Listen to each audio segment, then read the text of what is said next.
Praise the lord. కొంతమంది వారి గత జీవితంలో పేదరికము అలాగే ఎన్నో కష్టాల గుండా వెళ్ళి ఉంటారు.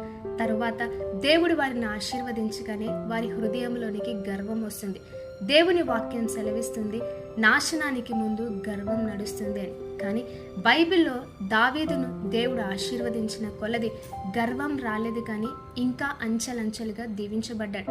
ఎందుకంటే దావీదు దేవుని సన్నిధిలో కూర్చొని ఇలాగ మనవి చేశాడు, దేవా, నీవు నన్ను ఇంత హెచ్చులోనికి తెచ్చుటకు నేను ఎంతటి వాడను, నా ఇల్లు ఏమాత్రపుది అని అంటున్నాడు. అంటే ప్రస్తుత పరిస్థితిని బట్టి దావీదు అతిశయించకుండా గత జీవితమును బట్టి దేవునికి కృతజ్ఞుడై ఉన్నాడు. మన జీవితంలో కూడా దేవుడు మనలను ఆశీర్వదించిన కొలది ఆ ఆశీర్వాదాలను బట్టి ఇతరుల మీద అతిశయించకుండా ఆయన చేతి క్రింద దీన మనస్కులై ఉందాం. అప్పుడు ఆయన ఉగ్రతకు గురి కాకుండా ఇంకా అంచెలంచెలుగా దీవించబడతాం. ఆమేన్.